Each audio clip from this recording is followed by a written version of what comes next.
दोस्तों, किसी ने सही कहा है कि आवाज ऊंची हो तो कुछ लोग सुनते हैं, लेकिन अगर बात ऊंची हो तो बहुत सारे लोग सुनते हैं। नमस्कार दोस्तों, एक छोटी सी कहानी। ये कहानी एक लड़के की 24 साल का लड़का जो सेठ के यहाँ पर नौकरी करता था। उसके माँ बाप इस दुनिया में नहीं थे। जिंदगी बड़ी परेशानी में चल रही थी। वो जाता था, रोजाना पैसे कमा करके घर आता था, खाना बनाता था, खाता था, सो जाता था। एक दिन उसने देखा कि एक बूढ़ा फकीर अपनी पीठ पर 3 ठेले लेके एक शहर से दूसरे शहर की ओर जा रहा था। वह काफी बूढ़े भी थे और काफी देर से वह यूं ही सफर कर रहे थे और आखिरकार कुछ दूर और सफर करने के बाद वह चलते चलते थक कर एक पेड़ के नीचे बैठ गए। तभी उनकी नजर एक नौजवान युवक पर पड़ी जो उसी रास्ते से जा रहा था और वह भी उसी दिशा में जा रहा था जिस दिशा में उन बूढ़े फकीर को जाना था। तभी वह लड़का उन बूढ़े फकीर के पास से होकर गुजरा। इस पर वह फकीर उस लड़के से कहते हैं, सुनो बेटा, क्या तुम मेरी थोड़ी सी मदद कर सकते हो? ये ठेला बहुत भारी है और मैं बूढ़ा हो चुका हूं। मैं ज्यादा समय तक इनका बोझ नहीं उठा सकता और मैं बहुत थक भी चुका हूं। तो क्यों ना तुम मेरे एक ठेले को ले लो और मुझे उस दूसरे गांव तक पहुंचा दो। इसके बदले में मैं तुम्हें 3 स्वर्ण मुद्राएं दूंगा। वह लड़का उन फकीर की सारी बातें सुनता है और उन फकीर से कहता है, कोई बात नहीं बाबा, मैं आपकी मदद करने के लिए तैयार हूं। कहिए आपको कहां जाना है? ऐसा कहकर उस लड़के ने उन फकीर का एक ठेला उठा लिया और अपने कंधे पर ले लिया। तभी उस जवान लड़के को यह एहसास हुआ कि यह ठेला तो सचमुच बहुत भारी है। वह लड़का और फकीर दोनों रास्ते में आगे की ओर बढ़ चले। कुछ दूर आगे चलने के बाद देखते ही देखते वह गांव खत्म होने लगा और अब एक सुनसान रास्ता आगे की ओर जा रहा था। वे दोनों अपने मार्ग में मस्त होकर आगे की ओर बढ़ रहे थे। जब भीड़ से पूरी तरह से अलग हो गए तो वह लड़का उन फकीर से कहता है, बाबा, इस ठेले में आखिर ऐसा क्या रखा है जो ये ठेला इतनी वजन है? इस पर वह फकीर आदमी उस लड़के को जवाब देते हुए कहते हैं, कुछ नहीं बेटा, बस इसमें तांबे के कुछ सिक्के भरे हुए हैं, इसी कारण ये ठेले में बहुत वजन है। उन फकीर की यह बात सुनकर वह लड़का मन ही मन सोचने लगा, लगता है ये बाबा जरूर कोई व्यापारी है, तभी तो इतने सारे तांबे के सिक्के लेकर चल रहे हैं। और फिर तभी उसके मन में एक ख्याल आया कि मुझे क्या करना है। मुझे तो खाली यह ठेला दूसरे गांव तक पहुंचा है, बस इतना ही। जैसे ही उसके मन में यह ख्याल आया, उसने तांबे के सिक्कों का वह ख्याल मन से निकाल दिया और अपनी धुन में मस्त होकर वह आगे की ओर चलने लगा। चलते चलते कुछ और समय बीता और वे दोनों एक नदी के किनारे जा पहुंचे। वह लड़का हट्टा कट्टा था और काफी चुस्त और तंदुरुस्त भी था, इसलिए वह बिना सोचे समझे उस नदी में उतर जाता है, किंतु वह फकीर अब भी किनारे पर ही खड़े थे। इस पर वह लड़का उन फकीर से कहता है, क्या हुआ बाबा, चलिए आइए, हमें यह नदी पार करनी होगी, तभी तो हम उस गांव तक पहुंच पाएंगे। इस पर वह फकीर उस लड़के से कहते हैं, मैं जानता हूं बेटा कि हमें यह नदी पार करनी ही होगी, लेकिन जैसा कि तुम जानते हो मैं अब बूढ़ा हो चुका हूं और 2-2 ठेले लेकर मैं यह नदी पार नहीं कर सकता। कहीं मेरा पांव फिसल गया तो क्या होगा? क्या तुम मेरी एक और गठरी ले सकते हो? मैं तुम्हें इसके बदले भी 3 स्वर्ण मुद्राएं दूंगा। इस पर वह लड़का मुस्कुराते हुए उन फकीर से कहता है, बाबा, आप मुझे शर्मिंदा कर रहे हैं। यदि आप मुझे स्वर्ण मुद्राएं ना भी दें तो भी मैं आपका कार्य अवश्य करूंगा। मैं आपको उस दूसरे गांव तक जरूर पहुंचाऊंगा। इस पर वो फकीर मुस्कुराते हुए उस लड़के से कहते हैं, बेटा, तुम तो बड़े ही भले इंसान लगते हो। इतना कहकर उन्होंने वह दूसरी गठरी भी उस लड़के को थमा दी।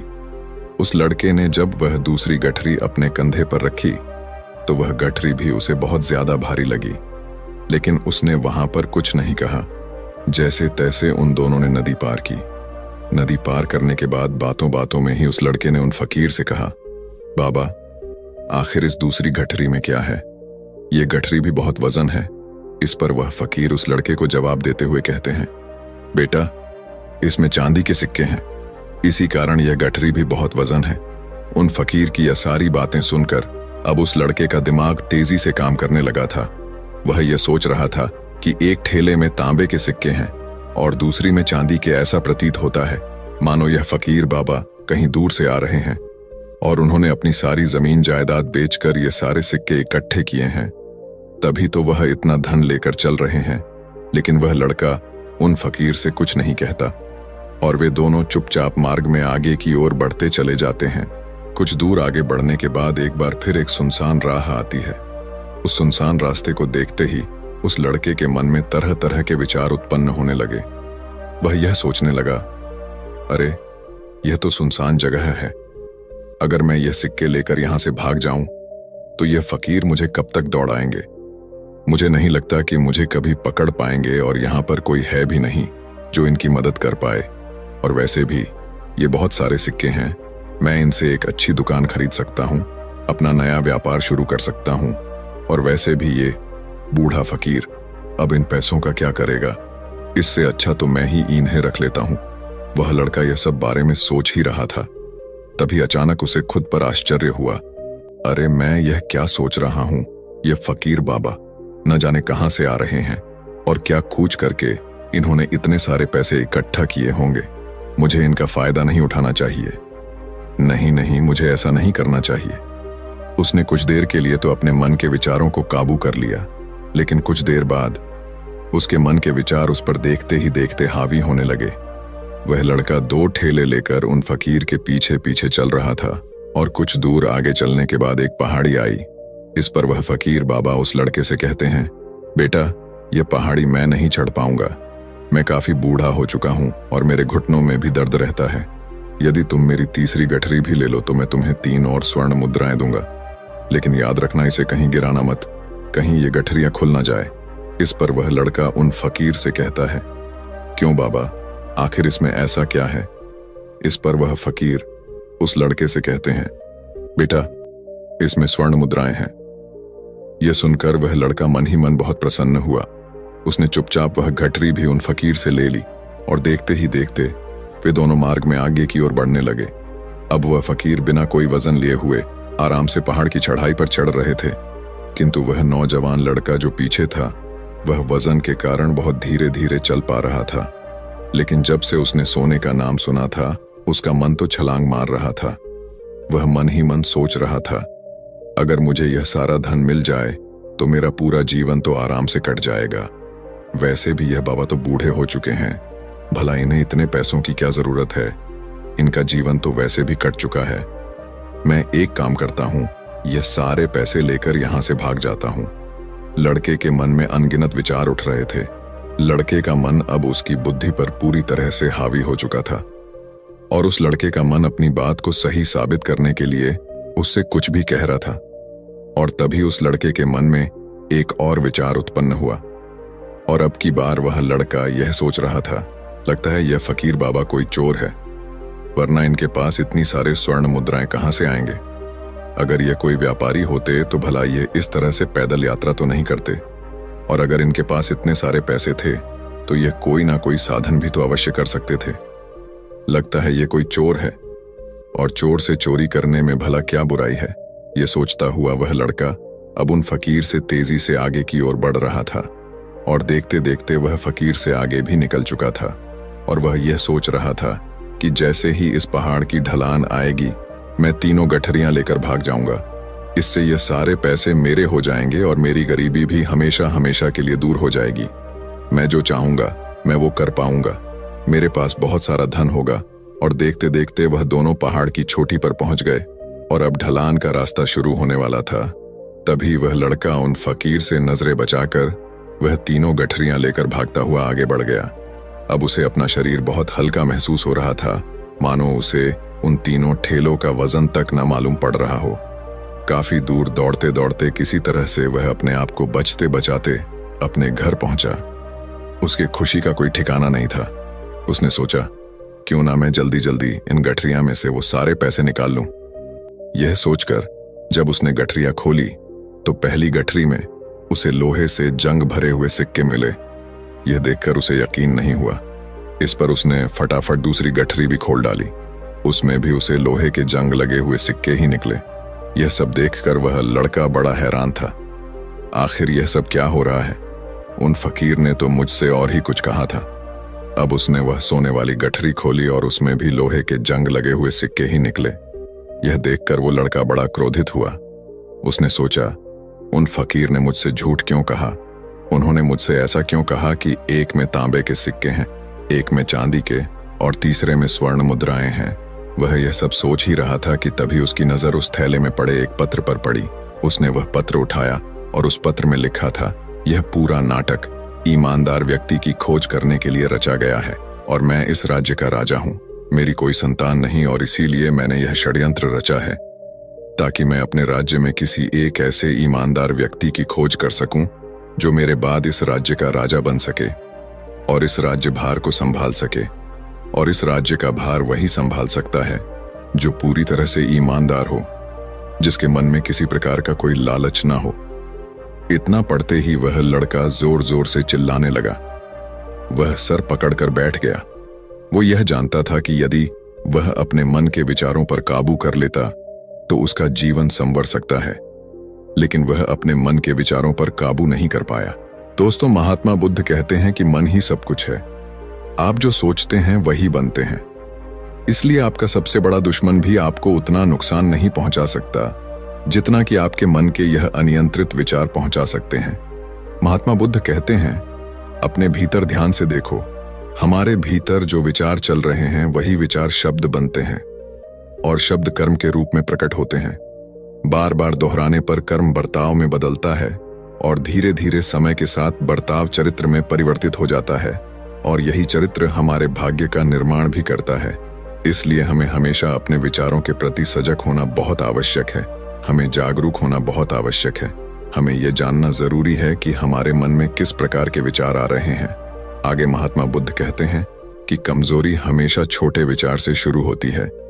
यह एक बीज के रूप में होती है और यदि इस बीज को नष्ट न किया जाए तो यह छोटा सा विचार बहुत जल्द ही एक विशाल वृक्ष का रूप ले लेता है और हमारी बुद्धि की सोचने और समझने की क्षमता को पूरी तरह से नष्ट कर देता है।